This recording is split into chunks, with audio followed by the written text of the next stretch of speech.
Assalamualaikum warahmatullahi wabarakatuh. Alhamdulillah wassalatu wassalamu ala sayyidina wa habibina Muhammadin sallallahu alaihi wasallam wa ala alihi wa ashabihi wa man tabi'ahum bi ihsanin ila yaumil qiyamah. Segala puji bagi Allah Subhanahu wa taala yang memberikan kita begitu banyak nikmat hingga kita masih bisa menambah amal-amal ibadah kita. Ibadah yang paling baik adalah ibadah menuntut ilmu syar'i, karena dengannya kita mengetahui mana yang benar, mana yang salah, mana yang Allah ridhai dan mana yang Allah murkai. Kemudian salawat serta salam kepada baginda Nabi Muhammad SAW, pada keluarga beliau, para sahabat dan orang-orang yang mengikuti beliau hingga hari akhir. Insyaallah kita pada pembelajaran hari ini kita akan belajar adab dan akhlak, dan insyaallah kitab yang akan kita gunakan adalah Kitabul Adab yang ditulis oleh Imam Syekh Fuad Abdul Aziz Asy-Syarhub. Ini bukunya sudah Ustaz share di grup wali santri masing-masing.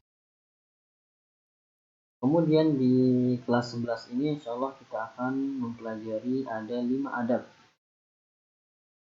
Yang pertama yaitu adab tilawatil Quran, adab membaca Al-Quran. Kemudian adab ziarah, adab berziarah. Kemudian adabud diyafah, adab bertamu. Kemudian adabul majalis, adab bermajlis. Kemudian adabul kalam, adab kita berbicara. Nah, insyaallah yang akan kita pelajari untuk semester ini.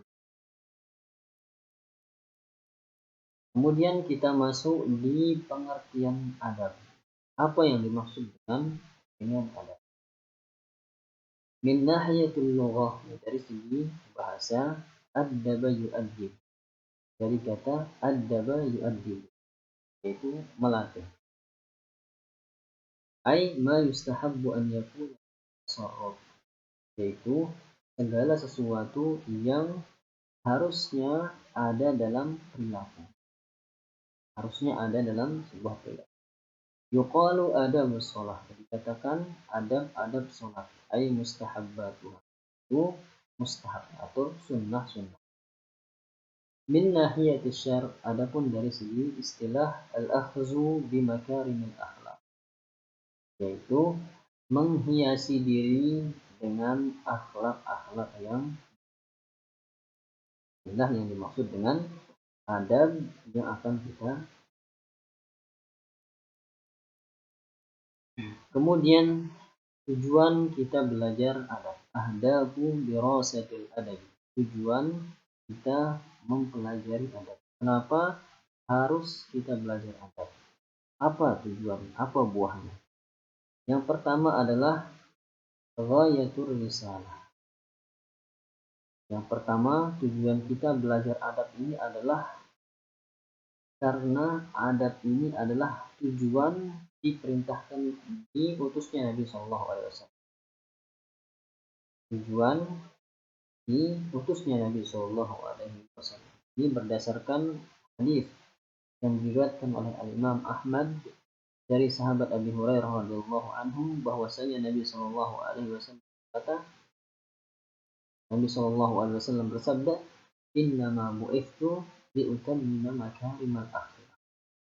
Sungguh aku diutus untuk menyempurnakan akhlak yang baik.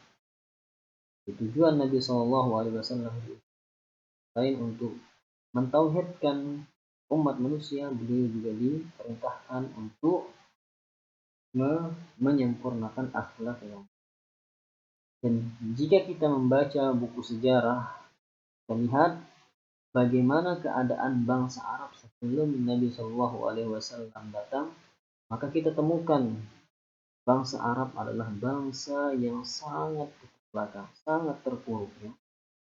Kita lihat bagaimana perpecahan antara kabilah, kemudian pembunuhan, peperangan, perjudian, minum khamr, perbudakan, Bahkan yang sering kita dengar adalah mengubur bayi perempuan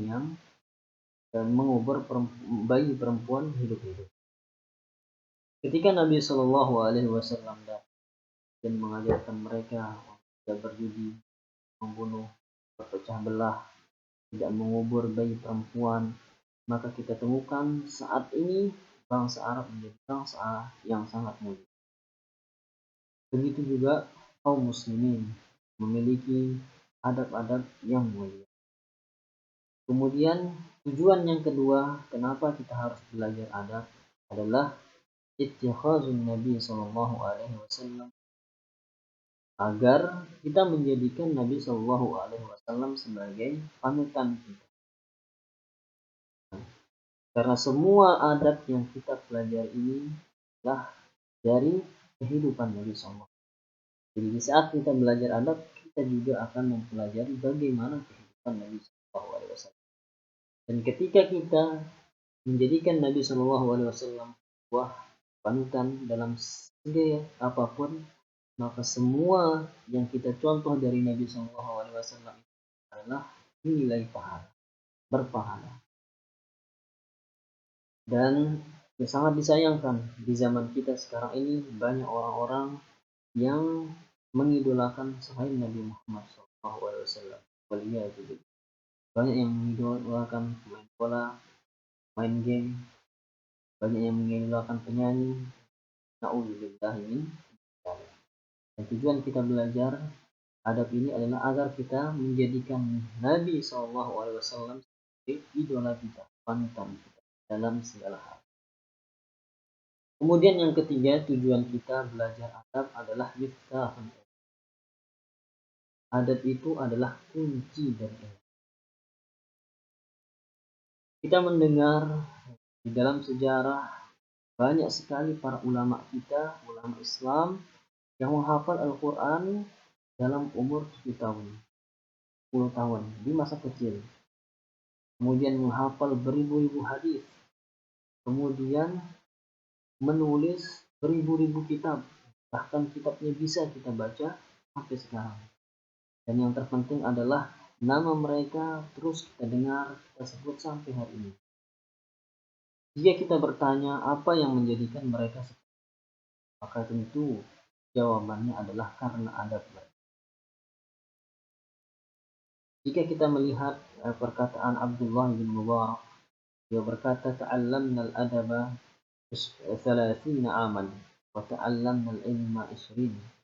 Kami mempelajari adab selama 30 tahun dan mempelajari ilmu selama 20.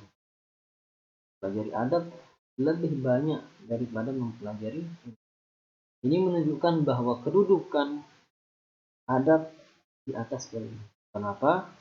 Karena orang yang beradab, orang yang memiliki adab pasti dia memiliki ilmu. Namun orang yang memiliki ilmu banyak di antara mereka yang tidak memiliki. Inilah tujuan kita belajar adab. Dan jika kita melihat sejarah para ulama, contohnya Imam Asy-Syafi'i rahimahullah, Muhammad bin Idris, yang terkenal di Indonesia, yang mazhab beliau paling masyhur di Indonesia. Nama beliau sering disebut di Indonesia dan kitab-kitab beliau dibaca di Indonesia. Jika kita melihat sejarah beliau, maka kita akan dapati beliau hidup tanpa seorang ayah. Dia hidup hanya dengan ibu beliau. Jika beliau ingin pergi ke halaqah Imam Malik, ke majelisnya Imam Malik, maka ibu beliau memandikan beliau. Setelah dimandikan, kemudian dipakaikan pakaian yang paling bagus, layaknya orang yang lebaran. Kemudian disisir, kemudian digunakan wangi-wangian yang sangat wangi. Kemudian diantar, kemudian didoakan. Begitu juga Al-Imam Malik rahimahullah ta'ala ketika ingin mengajar, beliau selalu mandi, membersihkan diri, kemudian menggunakan pakaian yang bagus, menggunakan wangi-wangian, menghormati ilmu. Sehingga ilmu beliau, karya-karya beliau dan nikmati sampai. Maka kita sekarang yang menuntut ilmu, kita contoh mereka. Belum kita menuntut ilmu, kita kita usahakan mandi terlebih dahulu, menggunakan pakaian yang bagus, menggunakan wangi. Kemudian yang keempat, tujuan kita belajar adab adalah al-bu'du anil akhlaqil madhmum. Menjauhkan diri dari akhlak-akhlak yang tercela. Kita belajar agar kita itu tahu mana akhlak yang benar, mana akhlak yang salah, mana akhlak yang terpuji, dan mana akhlak yang tercela. Allah, selama pembelajaran adab ini, kita akan bersama-sama memahami semua yang ada di sini. Inilah mungkin yang bisa kita ambil pada pertemuan pertama di pembelajaran adab ini. Silahkan untuk absensi dan kehadiran, tulis tangan apa yang bisa antum ambil dari video ini, kemudian tulis nama dan kelas, kemudian difoto, kemudian dikirim ke WA ke nomor 081907005423. Dan Ustadz minta maaf ya, kemarin ada kesalahan tulisan nomor ya. Di sini saya tulis 0070, yang aslinya adalah 07. Demikian pertemuan pertama kita di pelajaran adab ini. Kita tutup dengan doa kafaratul majlis. Subhanakallahumma bihamdika asyhadu an la ilaha illa anta astaghfiruka wa atubu ilaik. Assalamualaikum warahmatullahi wabarakatuh.